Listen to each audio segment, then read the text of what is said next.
Canes fans, can we just be honest with each other for a moment? This has truly been the toughest season to predict the outcome of games for the Miami Hurricanes. I mean, only field goals against Texas A&M, a team that ended up being actually even worse than us, surprisingly. A loss to Middle Tennessee. So many games that we should have won that we didn't. And so many just weird, crazy outcomes. Quadruple overtime against Virginia.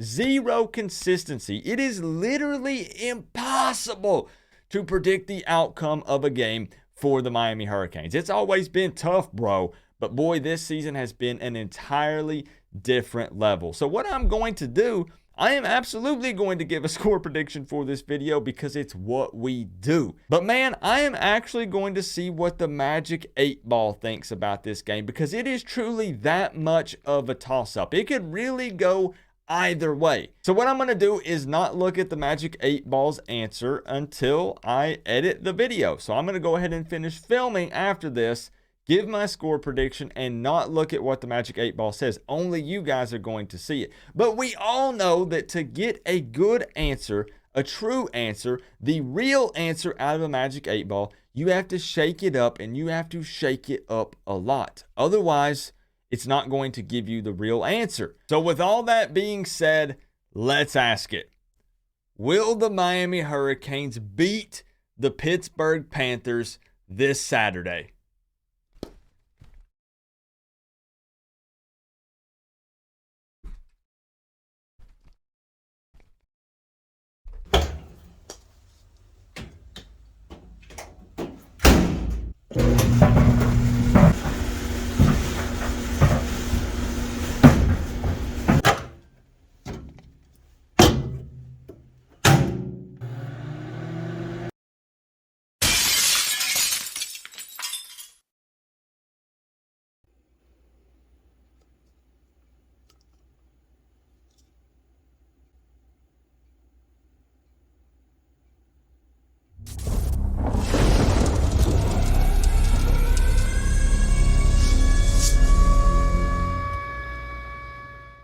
What's going on, Canes fans? Well, here we are. The last game of the season and my final preview video for 2022. And trust me, I understand that so many of us are ready to move on to the 2023 season, but it just goes by so fast. It's like you blink and it's over. Now, with that being said, I have a very big announcement. There is a way that we can all talk Miami Hurricanes football and more 24/7, 365. I am officially launching a Coach Coop Discord server. During the offseason, there are literally no games. So there's no Friday night call-in show. There's no preview videos. And I want to make sure that I stay connected with as many of you as possible. So that's right. I am officially launching the Coach Coop Discord server. And what Discord is, just real quick, guys, in case somebody's not in the know, you've never used it, you don't have a clue what I'm talking about. Discord is an open, real-time, continuous chat room where we can all talk and hang out literally 24/7. I'm going to have categories in it like Miami Hurricanes football, recruiting, basketball, off topic, and then there's even voice rooms that we can jump in and chat. Now, one of the best things about the Coach Coop Discord server, and a big reason why I think you should consider joining it, is because I'm going to post some news and updates there that I don't post here on YouTube, and things that I don't post up on Twitter. And it's because Discord is sort of off the record to an extent. The only eyes on that Discord are going to be you guys, people who watch these videos, people who support the channel.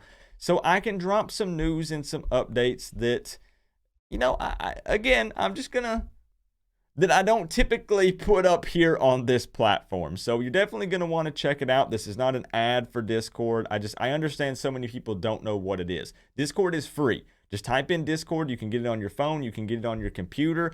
It's completely 100% free, doesn't cost a thing. This is not me trying to push something. This isn't some sort of paid advertisement. It's literally, guys, an open chat room where we can all hang out and talk 24/7. So you want to check it out. You will have to click the invite link in my pinned comment or down in the description, and that will take you straight to it. I'm looking forward to seeing y'all over there. Anyways, let's get into today's preview video. And man, oh man, I would love to come up here and be positive with everyone for the final regular season game for Miami at Hard Rock Stadium, but I'm going to keep it real. Pitt is just a better overall team right now. I mean, their defense is tough and aggressive. They're on a 3-game win streak. They run the ball really well with Abanikanda. And speaking of Abanikanda, he actually leads the ACC in rushing, and the dude has racked up 18 touchdowns so far this season, which is second most in the country. Are you worried yet? But the Panthers are not unstoppable. This team lost to Tennessee, Georgia Tech, Louisville, and North Carolina this season. Huh? Who did we lose to?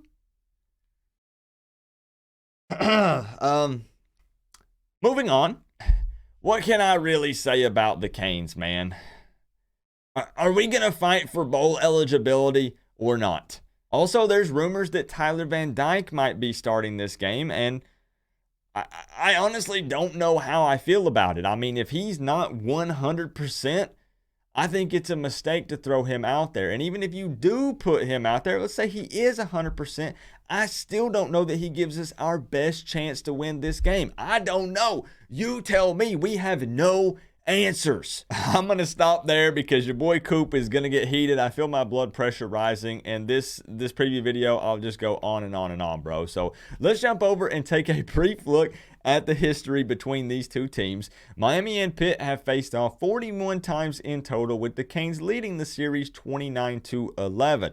Now, the most recent matchup was last year, and Miami actually won that game, sort of unexpectedly, 38-34 in a close one. I also want to take a moment and share some average stats so far this season for both of these teams.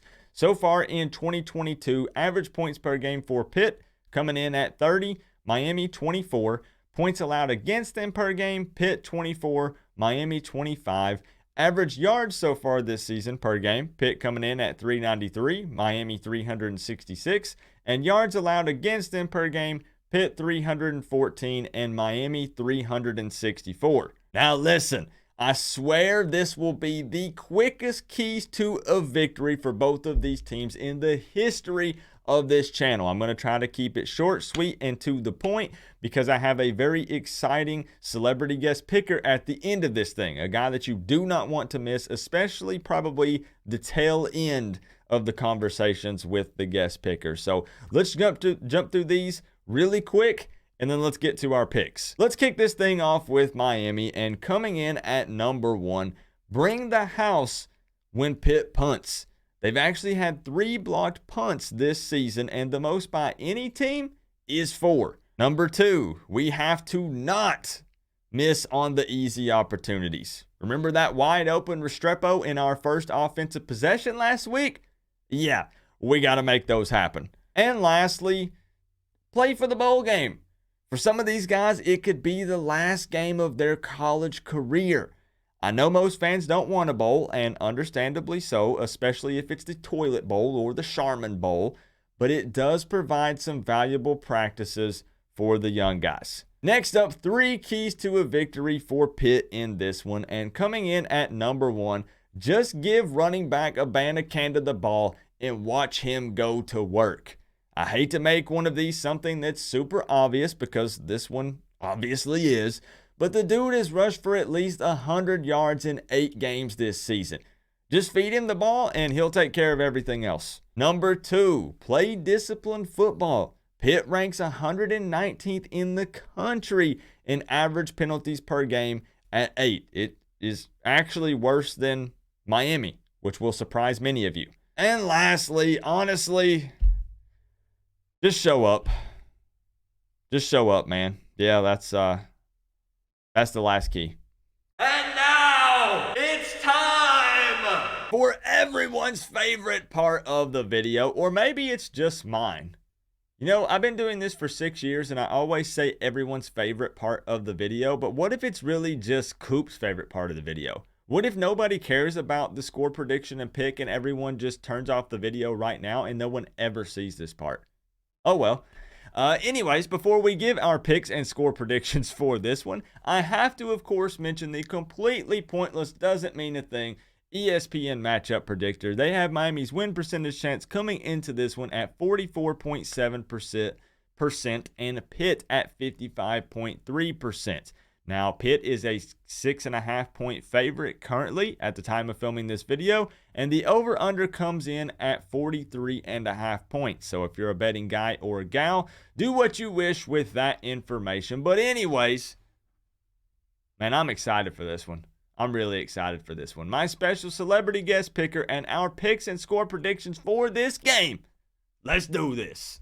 Introducing a former quarterback that now trains quarterbacks. You might remember him from his arena football days. Body Armor sports drink, most valuable asset in my personal opinion. This dude is on the radio, TV, and multiple YouTube shows. Baylen Trujillo! Hey, y'all clap it up for my man Baylen. Down in the comments. Now, Baylen, can I be honest with you? Did I pronounce the last name correctly? You did, man. You're actually one of few people ever to get my last name. Go.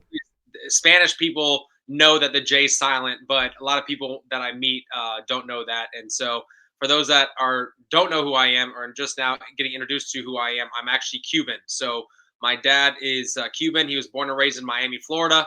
And he met my mom, who was born and raised in South Carolina, then went to Panama City. And Nice. so they met at UCF when my dad was playing. And so that's why I look like I'm Caucasian, but I'm actually Cuban. And my last name is Trujillo. So, yes, Coop, you got that name right. And I appreciate it. That's an awesome story. And I have a history of butchering everyone's names on this channel. So I'm really, this couldn't have started any better than that, Baylen. But for the remainder of the video, I'm just going to stick with the first name, Baylen, just in case. So let's take a moment before we get into the game and get to know Baylen a little bit, in case there are some viewers that aren't familiar with who you are and your background. And the first thing I want to do actually is just hit you with a question here. I've heard that you were a 3-sport year-round athlete. You played basketball, baseball, and football. Now, be honest with me, Baylen. Which one is or was your favorite? Which one did you enjoy the most? So I played basketball for fun. It was more for cardio conditioning. I was a 3-point shooter, so it's pretty much what I did all game was stand at the 3. And I actually teach basketball now where I'm at the high school that I teach at currently. That's what I do, but that was just for fun. It really never really took it serious. Baseball was probably my best sport. It became the most natural for me at a young age. I started at the age of 4, and every year making all-star games. It became so easy to me where it got boring, but I was good at it, and I didn't really take it serious. If I did, I think I really would have made it probably the furthest. But my passion was football. I'll never forget scoring my first touchdown as a youth kid, and when I crossed that goal line, it just felt like I conquered the world. So that feeling that I got on a quarterback sneak on literally the 1-yard line when I was like 8 or 9 years old was everything, and it meant everything to me. So I never forgot that feeling, and I just ran with it, and I got to live out the dreams playing college and professionally, and now I train quarterbacks. So it's been a blessing. But yeah, I did all 3 sports since the age of 4 all the way through my senior year of high school, and then it was just football after that. In the introduction, I mentioned arena football. Is there any way that you could maybe elaborate a little bit on your experiences in arena football? And if so, also, could you tell me if you think that athletes should consider arena football possibly? Maybe if they can't make it to the NFL. Yeah, so I will tell you this. I do appreciate the outdoor game as I played the indoor game. The indoor game is a lot faster. There's less numbers on the field, but the field is so condensed where the wall is undefeated. I'm going to tell you, if you get hit against the wall or hit the ground, I mean, I broke my hand in my last game, and that's ultimately why I stopped playing because it was just way too much doing the training, doing the teaching, and then obviously still playing.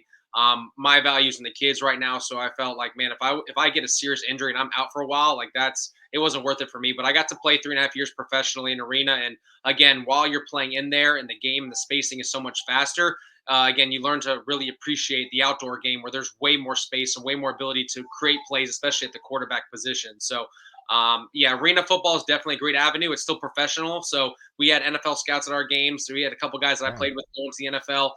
We obviously know the Kurt Warner story, who I'm really close with. He made it through the arena ranks. So there's opportunities for everything. And now with the indoor football league and the fan football league and the controlled football league, there's other avenues of the indoor game that's still giving people the opportunity to play at the next level, which is ultimately the NFL. So yeah, I definitely recommend it. I still appreciate the outdoor game. I wish I would have made it in the NFL, obviously, or the CFL, but I had torn 2 ACLs in college. I kind of Mm. redirected my path, but I was still able to have the opportunity to play professionally and still earn a paycheck for the sport that I love. And that's something that I have to say, Baylen, that I really respect about you. I like to try to do my research before I bring a guest on, and I kind of knew a little bit about you anyways. But just from an outside perspective, when I look at Baylen, I see a guy who, anytime he's met with any adversity, it seems like you always find a way to spin it in your favor. And what's the secret to that? Yeah, I mean, it's my faith in God. I mean, that's ultimately what it is. I'm gonna be honest with you, man. I'm a firm believer in Jesus Christ, and I believe that my path has obviously already been written, and so I just have to trust and believe that. And yes, it is hard, but at the end of the day, nothing shocks God. So whatever I go through was already planned and predestined for me, and I just have to trust that whatever comes after that is meant to be in His will, and so I've been able to do that, and by God's grace, and so I've torn 2 ACLs, came back both times within 5 months of each other. I broke my hand in my last arena game. That I was literally a couple centimeters away from having surgery. That didn't take place, so it healed on its own. So I mean, I've just been definitely blessed and fortunate enough to get past a lot of these big hurdles that most people don't usually go through, especially an ACL tear. And I've had two, one on each leg, Dang. playing the sport that I love. But at the end of the day, I came back stronger, haven't had any issues, and I just continue to use that as a teaching tool to the quarterbacks that I train to know that, hey, if you really stick your mind to it, you can get things done and accomplish everything. But ultimately, it's Jesus Christ and knowing that He has a plan for me that's helped me get through some of the tragedies or some of the events that's taken place in my life that may have halted some things or maybe have directed me in a different way. But man, I just stayed the course, and it's definitely been a blessing.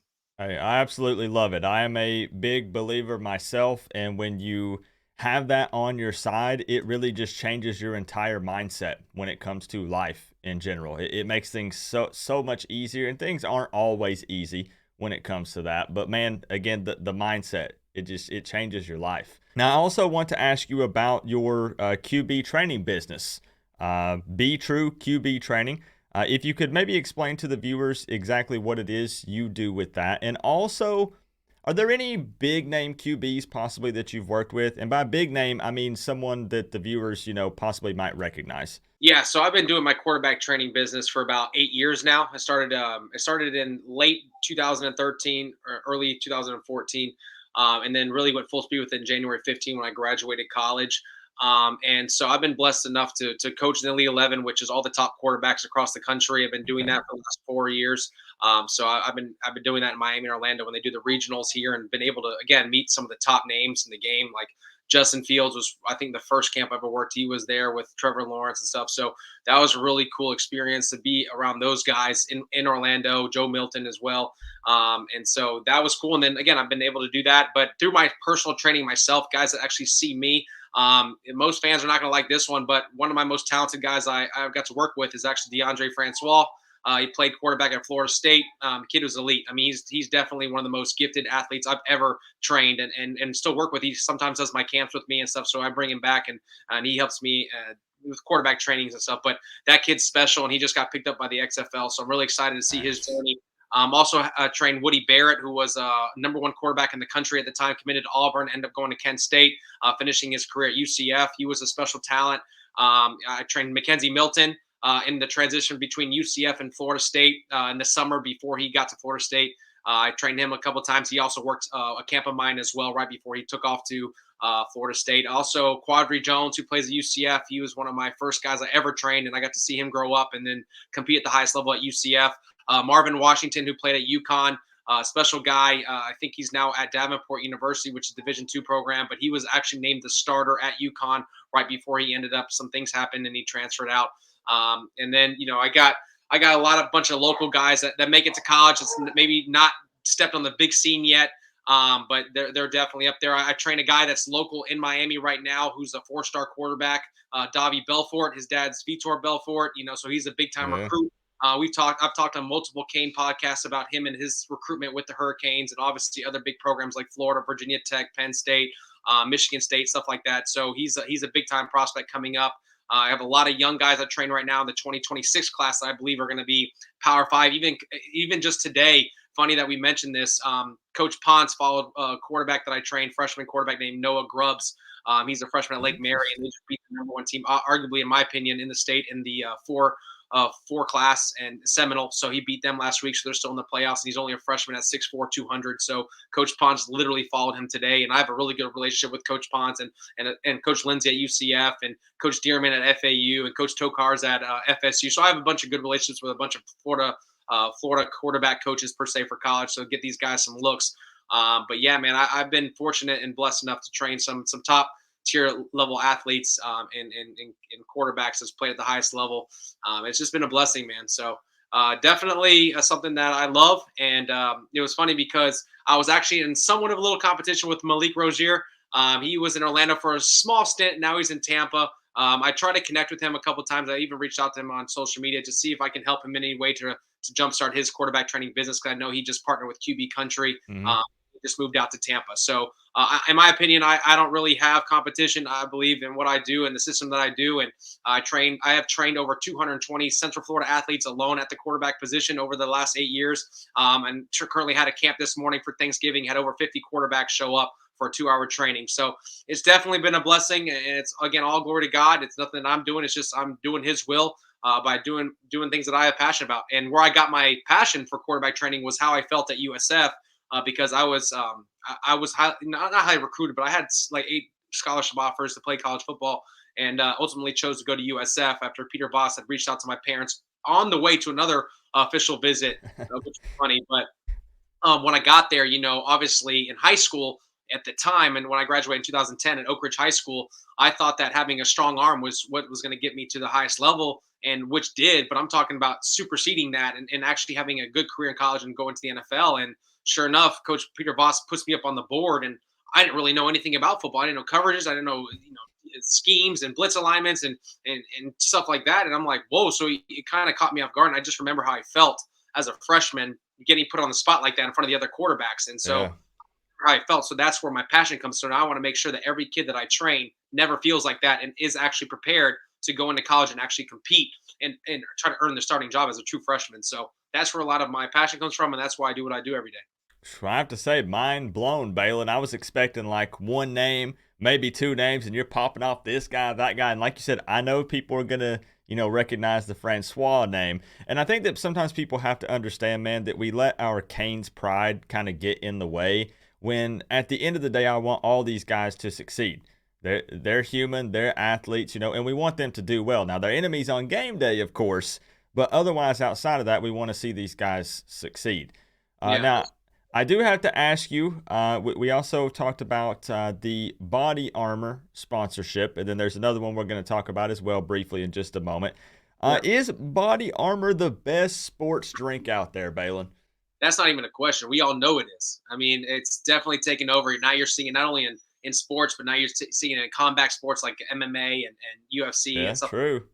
Body armor is, and now all obviously our favorite athletes now. James Harden's a big advocate of body armor, and believe it or not, Kobe Bryant was one of the first ones to ever take over body armor when it first got launched. So you just think about getting a name like Kobe Bryant as your first client. And I think they were doing the right thing. Body armor was to set themselves up for big success. But yeah, man, I love body armor. I've been a blessed sponsored athlete and coach for the last 3 years with body armor. I have a great relationship with those guys, and they hook me up with product anytime I want. They literally come to my front door, drop off cases. If you guys follow me on social media, I mean, I literally put it every time on my stories and on IG that they just literally just drop cases off it, and they come in this big old van, body armor van, to get a lot of attention in the neighborhood. But man, they do everything the right way, and I love what they stand for. I love the brand. I love that what they're focused on. I think one year they done March Madness. It was like 2 or 3 years ago, and they hooked me up with March Madness gear. And I mean, they're the real deal, and I love body armor. And they're definitely the best sports drink on the market. And if you don't know that, go to Publix, go to 7-Eleven. They're right there on the shelf. You get your body armor, taste Yeah. out. They have so many different flavors. I think that's what separates themselves from their competition because a lot of flavors are limited. But this time it's actual natural sugar, and they have multiple flavors. And they continue just to grow the brand by bringing out new flavors every season. So if you haven't, again, check that out. Make sure you take a sip of that. I would definitely highly recommend it before a workout so that you're using the sugar that's in it. Natural sugar, not your fake sugar that you might see in Gatorade or Powerade or what have you, but natural sugar that's going to help you go through a workout. Then obviously after that, drink the Body Armor water, which has electrolytes in it, which is definitely changed Ooh. the game. So I haven't seen that. Is that yeah, new or? Body Armor water. It's been around for about 2 years now, but Oh, it's they're huh. starting to really market it, and it has electrolytes in it, so you don't need the Gatorade. You don't need really the Body Armor product to get the electrolytes that you need to be obviously hydrated through a workout. So now they have the water, so it's definitely my favorite. I will not drink any other water but that water. And if you looked at my pantry and my refrigerator right now, it's definitely Body Armor watered out. Could you also take a second before we get into the game, and then we're about to give our picks and everything for the Pitt matchup? You had mentioned this I am second. Now, I personally am not familiar with what this is, so I'm actually curious as well. Could you fill me in on that? Yeah, so I am second is exactly what it is. I am second, which ultimately means God is first, and that's a Christian brand. It's a sports brand. Tony Dungy was one of the first advocates for I am second when it first came out years ago, and it's definitely reached out to the celebrity and influencer market where they come up with their stories and how they talk about growing up and how they weren't a Christian and then what happened in their life to change them to become a Christian, almost like their salvation story. So there's a bunch of I am second videos and a bunch of different, again, actors, athletes, influencers on social media. You can look that on YouTube. Go to iamsecond.com. It's all on there, the stories. I even have a short little clip of mine on YouTube. So it's all about branding Jesus Christ. And so it's exactly what it means. I am second means God is first. Hey, I love it. Hey, the doggo's okay. Don't worry about it. We all of us got a fur baby around somewhere. So let's dive in and talk about this game here briefly. Uh, Miami versus Pitt. Coming into this, Pitt is a 6.5 point favorite. They've won 3 games in a row. They run the ball quite well with Abanikanda, and they have a very physical and aggressive defense. Now, you, former quarterback, trains quarterbacks, I want to ask you, there's rumors that Tyler Van Dyke might potentially start in this game. Of course, there's still Jakari, but Jakari kind of got pulled to put in Jake last week to provide more of a passing attack. Do you feel like going into the Pitt game that any of those specific quarterbacks gives us more of an advantage?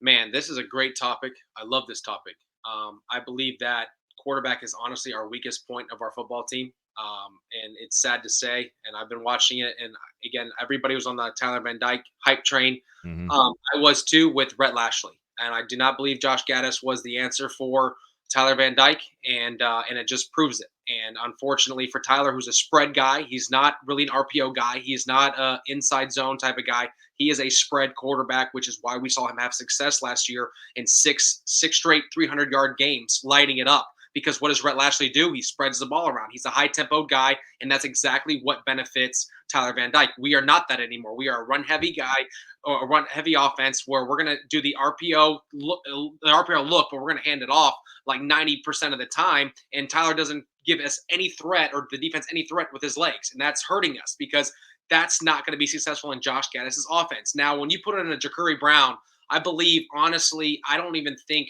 he's really the answer, but he gives us the best opportunity because of what we want to do with the offense, whereas RPO reading the defense, and if he wants to pull it, he'll actually go. And he's hard to bring down. He's actually very slippery quarterback. I love it, but he definitely needs to work on his accuracy. I was not a firm believer. I went to the spring game, got to see him live, and man, I'm like, his first 3 throws were just nowhere. I mean, I think his first throw of the spring game was a hitch route. His first opportunity to show the world or show Canes fans what he's about, and he just sailed it. Yeah. We had a on the hitch, and I'm like, man, this could be something. But the kid is a winner. I mean, he did it in high school. He beat Miami Northwestern, I believe, as a freshman. I mean, the kid has the tools to be special. I just don't, man. There's just something missing in that quarterback room, and it's not really their fault. Those guys can be successful in other programs and other offensive schemes, and I believe Jacurri Brown and a Rhett Lashley offense as well can be also scary. What we saw with De'Aaron King, right? Derrick King's a great athlete who can throw the ball. I believe Ja'Cory Brown's the exact same thing. I don't think that Ja'Cory Brown's a true quarterback. I believe he's a great athlete who can throw. And I believe with an offense like Rhett Lashley or even Lane Kiffin, I mean, we're talking, they're throwing the ball over the place. And I believe, again, I hate to say this, and again, I'm probably going to start a lot of controversy, but I believe Lane Kiffin was definitely the better option between the two that we hired, and we went after Mario Cristobal, and I believe that politics played a big part in that, and it's a shame. I believe that we need to stop looking at the resume and we start looking at the quality of the coaches. I mean, there's a lot of people that don't have he played at Miami and then he has this contact and can hire this guy. Mm-hmm. Does that really make you a good coach? No, it's winning football games. That's all that matters. And so I think we went more for the likable favor instead of the guy that might give us the best chance to win, regardless of how he is on social media. That's who Miami is. We are a show me team, and we like to show the pride. And again, the whole chain. I mean, that really rallied the players. As much as people don't like it and the me thing, guys, at the end of the day, Miami football is flashy. Regardless of what you think, look at the history. When we were good, we were rubbing it in. I mean, Jimmy Johnson has probably arguably the best quote of all of college football when he said, "Our backups are just as good as our starters. So if you want to stop us, you got to stop us." I mean, at the end of the day, that's what it is. So if it looks like we're running up the score, so what? So what? So that's who we used to be, and now it's just the game has completely changed for Miami, and we have all this talent, but yet we're running a pro-style offense. We have so much speed. Why do you think Scott Frost did well at UCF? He knew how to use speed in his way, but then what happens? He uses that same offense in a Big Ten program like Nebraska, shuts down. You can't do it. It's a different type of atmosphere, different type of caliber of athlete that you're recruiting. So when you're in Miami, you got nothing but speed. Get the athletes in space, make people miss for big gains on a bubble route, take it 90. We need more of a high-tempoed offense, and I believe Rhett Lashley finally got in his groove because if we're all honest as Canes fans, we were on his tail for the first couple of games. We were. What kind of offense is this? He's supposed to be this offensive guru to offense, but guys, it takes time to develop and get into a system, and finally what happened when he did? Shoot, we were scoring dang near 35, 42 points a game. I don't even remember the last time the Hurricanes did that. We barely scored 35 against a bad Georgia Tech team last week, and that was because the fourth quarter, Georgia Tech completely fell apart. So, I mean, we're not scoring points, guys. That's just the fact of the matter. So these three quarterbacks, unfortunately, are falling under a Josh Gaddis carousel, which is completely bad. And I just said that it takes time, but his offense is not geared towards our type of quarterback. He needs to start looking more of your 6'5" dual threat guy, not your prototype pro style. He's trying to do the RPO because they want to establish the run game so bad that they're not going away from it. They did for 2 games, and what happens? Tyler Van Dyke throws for 500 yards almost against North Carolina. The next game he throws for 400 yards. Finally, we opened up the playbook, but he had to because his identity wasn't working. So we had to go back to what Tyler Van Dyke's skill set was, and that's throwing the football. If you can't get him in rhythm, he's no good for us. I'm just going to be honest with you. So, in my opinion, this week against Pittsburgh, who has a very good defense, but they are beatable. This same team, I believe, did they lose to Georgia Tech? Yeah, I believe so. So this team is a beatable team, and Miami can make a bowl game by this win. And I believe, in my opinion, the best quarterback, and it's going to be weird, the best quarterback that gives us the chance to win is not Tyler Van Dyke, and it's not Ja'Cory Brown. It's actually going to be Jake Garcia.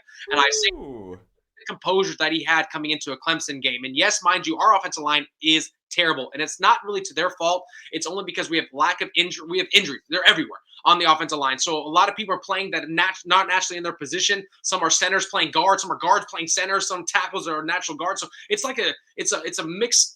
They have to do what they have to do, right? But I believe Jake Garcia, what he showed me against Clemson, again, and he only had 2 snaps against Florida State. So it's really hard to say you're not the guy when obviously his second snap was a pick that ultimately got him benched. But at the end of the day, the way that Jake Garcia is and the way that this team moves with him in the game, I think gives us a better chance because at the end of the day, he does run better than Tyler Van Dyke. It is what it is. He's not as flashy as Ja'Cory Brown, but I love the Ja'Cory Brown mix-up with the Wildcat. I love that. Mm-hmm. It's things up, and he can throw the ball downfield. He can stretch the field vertically. So I believe by using him in spot scenarios, that will be more successful. But I believe Jake Garcia, of the 3 quarterbacks in this type of offense, gives us a better chance because he can hurt you with his legs, and he does have a really good touch on his football that's very accurate. Again, Virginia game, there's a lot of drop balls, a lot of the best ball that I've seen all season be thrown was the ball he threw last week against Clemson on the wheel route. He threw it on the kid's head and he dropped it. Yeah. I mean, but to throw a ball like that in that type of environment, It really showed me that Jake Garcia has flashes of being great. He just obviously needs to be more developed. But shoot, I would love to see nothing more than Coach Ponce calling plays the last game and see what happens there. I mean, look what he did with Appalachian State and his spread offense. Those guys were rolling. And so just imagine you have that offensive mind in the quarterback room, the most important position right now. You have one game to prove that you can make a bowl game, because if we lose on Saturday, which a lot of people say we are, even the ESPN predictor that you mentioned, they're going to say Miami's going to lose this game. It's a winnable game, but I would love to see nothing more to kind of play around with the coaching staff and see if Coach Ponce actually see if he can light it up by spreading it out and giving Jake Garcia or even Tyler Van Dyke, if he comes back, the opportunity. But I don't think that we see Ja'Cory Brown as a starter going into the final game. Okay, now this is a little bit not off topic, but getting away from the game for just a second here. I want to ask you again, since you work with quarterbacks on the regular, do you think that there's any type of issue there with Gaddis, the OC, working with the quarterbacks instead of, or the way that with Gaddis working with the receivers and Ponce working with the quarterbacks? I had it flipped there, my bad. When typically most of the time you see OCs working with, it's usually flipped, right, with the quarterback. So and this is all assuming a bunch, right? Like we don't really know for sure. But do you think there's like an issue there? Do you think that should change, or? 100%. And that's why I say let's see what Coach Ponce does. Let's see him call plays. Here's the problem. Here's the problem with Coach Cristobal's staff. A lot of the guys that he hires have coached with him or under him in other programs. This is the problem. He needs to branch out his spectrum of coaches. All he's doing is hiring the biggest name that has been under him at Alabama. Just because you coach at Alabama doesn't make you a good coach. It just means you're in a good opportunity to learn under Saban, to hopefully expand your knowledge at coaching, and then hopefully go to another program to make them better or help contribute in some way. But that doesn't mean you're worth all these top dollars. Coach Gaddis had a great year at Michigan. But guess what? They get their butts blown out on national TV in the biggest game. What has he really won? And now we pay him big bucks because he was at Michigan. Oh, but mind you, people forget he was with Cristobal, I believe, at Alabama. Oh, but now all of a sudden we have to hire the guy because they have a great relationship. And then you have Coach Ponce, who came out from high school. Now he's coaching with Coach Cristobal at FIU. Oh, and now all of a sudden we're going to bring him back to University of Miami as the quarterback coach, the most valuable position in all. Which I believe Coach Ponce is a great coach, and I've talked to him several times to know that. But I'm just saying, I feel like there's just too many like favoritism and politics playing involved in the coaching hires. Just because you're a big name doesn't make you a qualified coach. And I do believe that there is a problem. The fact that Coach Gaddis isn't working with the quarterbacks, that he's working with the receiver position, which, mind you, is another weak link of our football team. We need to do way better in recruiting and in the transfer portal this offseason if we want to compete. Because I knew in the preseason when they were saying Miami's going to go 10-1 and all this, I looked at the receiver core and I didn't see one guy that really was a separating factor that's going to help us stretch the field vertically. It wasn't going to happen. So I believe that Coach Ponce needs to be either try out an OC position, or Coach Gaddis needs to be with Coach Ponce somehow and figure that out. But honestly, okay. I would be very shocked to see Coach Ponce Coach Gaddis in a Hurricane uniform next year. That's for sure. Ooh, okay, I can tell this is something that you're very passionate about, which I love. Dude, Coop, I saw you 2 years ago. Mm-hmm. No, sorry, I saw you 3 years ago. Yep. At the University of Miami, we met up at a store. Do you remember that game? I know you remember that game. Oh, yeah. Oh, I can't forget that game. Forest Miami game down 27-7, and we come back and win 28-27. Yep. And I stayed for that football game. I was with my wife, and I was like, we're going to give it one drive in the third quarter, and if it doesn't work, I'm leaving. And I've been to a lot of football games. And sure enough, what happens? We score on that drive. Yep. All of a sudden, the momentum comes. And 2 plays later, obviously, there was a fumble by DeAndre Francois on the screen pass. We pick it up. We score the next play. So there's a lot of things and then obviously we ended up winning. So phenomenal game. I almost left. Coop, I have been to hundreds of football games. I have never in my life left a game in the third quarter like I did when they played IFSU this 2 weeks ago. I walked out of there. It was the most I can only imagine, one, how the players feel, two, how the real true fan base of Hurricane football feels. just watching that football team, it looked like you can literally grab Miami Central, who just beat IMG on national TV weeks ago, and put them against Miami and say, let's line it up and we'll give these guys more of an opportunity to win this football game, because they were just depleted. It was like watching just lethargic players on the field. It was sad, Coop. It's honestly sad. And that's why I'm frustrated, because as a fan, my whole life, my dad grew up in Miami. I went to a lot of football games.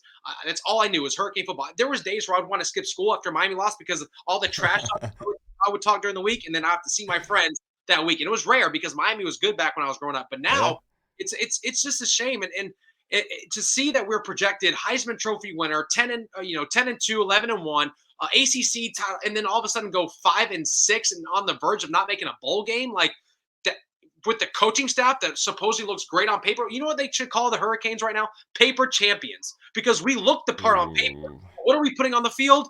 The worst football we've seen in a very long time. And everybody wants to crack on Manny Diaz. Everybody wants to crack on Mark Richt. But guess what? Those guys won football games. Yeah, they might have lost in bowl games and scenarios like that. But guess what? Mark Richt's first year, went to a bowl game. Second year, we're now number 2 in the country. And then Manny Diaz takes over. Oh, everybody, Manny Diaz this, Manny Diaz that, with Brett Lashley, blah, blah. Guess what, guys? We still went 8-4. What are we missing? Everybody wants – that's the standard at the University of Miami. So now what, we give everybody a pass because of their name, because of what they've done in their past in the NFL or a coaching head coach here or there? No one gets a pass. You're 5-6. You are a below average football team. And I'm tired of seeing everybody give them excuses. They are a bad football team, and there needs to be changes made. If everybody wants change like they want in America, then how about we do that same type of passion and change for your football program that get them back on track? Because clearly we need it. Baylen, we need to continue this conversation on a stream or another video, because you and I, this could be a 1-hour segment in a 20 to 30 minute preview video, because we can just go on and on about this. Yeah, actually, shout out to Coach Hayes Football. Last year I was on his podcast. Me and him are really close friends. He's here in Orlando. He's a good dude. I'm usually on his podcast, so we go hours after games. I've kind of stepped away. Obviously, I have a newborn baby, if you guys, again, follow me social media-wise, but I don't have time to really do that before and after games like he does on his podcast. But, man, we talk about getting deep, man. I have no filter. I'll tell it like it is. I don't care if Hurricane fans love it or hate it. At the end of the day, I speak facts, and I see what I see. So I know we all see the same thing. We're just too afraid to say it, but I'm not. And that's what we need. We need unfiltered. We need raw. We need honesty. Otherwise, we're just going to get stuck in this loop. And we're never going to dig our way out of it, man. So I absolutely love it, and we're going to make that happen. What's that? Love you, man. That's why I appreciate you, because you do it and you don't care what people think. And I know, again, you get a lot of slack on social media, but I love it because your heart's in the right place. You want what's best for this program. You're a true fan like myself, and you know what? Everybody else's opinion doesn't matter anyway. So they're just mad because they can't do what you do. So continue to do what you do, man, and let's keep talking Hurricane football, because guess what? Whether they like it or not, they're watching right now. So it is what it is. True. Good point. Man, Baylen scoring some brownie points with Coach Coop today. Okay. So what we're going to do, though, man, we're going to wrap this thing up and bring it to a close, and we're both going to give our picks for the Miami versus Pitt matchup. Now, I personally give a pick and a score prediction. The guest picker is not obligated to give a score prediction unless he's comfortable doing that. But I will take some pressure off, and I'll go ahead and give my pick here right quick for the game. Baylen, this I don't like doing this. Oh no, man. And I'd love to be wrong. I'm a little worried here. As you said, this game is winnable. I hate when I pick Miami to lose, everyone thinks that I believe there's no hope that the Canes can pull out the dub. That's not what I'm saying. I'm just too worried that with the things I've been told, I just think there's too many guys on this team that have checked out mentally. I don't know that I can trust that we have enough guys out there on the field that are going to give 100%, and enough guys out there that even want to go play in a bowl game. I'm sure guys that are going to be leaving the college level either for the NFL or just their career is done want one more game. But other than that, man, I can't see it. So I got Miami losing 17-24. That's all I'm going to say. Baylen, the floor is yours. I respect that. And you know what? And if people don't like the fact that you go against it, at the end of the day, you're being as real as you can. And if you don't honestly think that Miami's going to win, that's just the reality of it. And if we do win, that's phenomenal. We can celebrate the win even more. So I appreciate you sticking out. I have my own show for high school football here in Orlando, and I do score predictions every single week at the top football games. And sometimes I get slack for my predictions, but they usually come true because I Yeah. am going to pick the people who I think. I'm not playing favorites. It is what it is. Obviously, we want Miami to win. But at the end of the day, we speak facts, and that's what people want to see, and it starts controversy, and so be it. But I do believe that I believe that the players are checked out in a way, unfortunately. But I can't see a team like Pittsburgh beating Miami in the final game, knowing what's at stake. Sorry, guys, this is my Right. dog in the background. It's all good. Shut me up from my score prediction because it could be crazy here. But I'm going to go Miami. Miami wins 21-17. I believe that they get the W. They get their sixth win. But we might be so bad that they might even invite us to a bowl game. Just because you win six games doesn't make you guaranteed a bowl game. So, but I will go with the Miami Hurricanes here. It is a night game. We tend to do better at night games. And it's hopefully they bring out the Knights jerseys. But that's the only chance we get to win this game. So again, I apologize for my dog barking. He's trying to shut me up because he doesn't believe that's going to happen. But I'm going to ride the Hurricanes wave, and I think that we finish the season 6-6. Hopefully, make a bowl game. Hopefully, it's not the toilet bowl. I hope they don't create one for us. But Right. at the end of the day, if Georgia Tech can beat North Carolina, Miami can beat Pittsburgh. So Fair. Absolutely. I agree. And again, it very well could happen. And I hope that I'm pleasantly surprised. And I hope I can come on here for the post game reaction. And as you said, we can celebrate a win and get some extra practices for some of these young guys leading up to the bowl game that we get, whatever that may be. But hey, Baylen, I appreciate you so much for taking time out of your afternoon. You know what we got to hit them with, right, bro? Hey, man. Appreciate you, Baylen.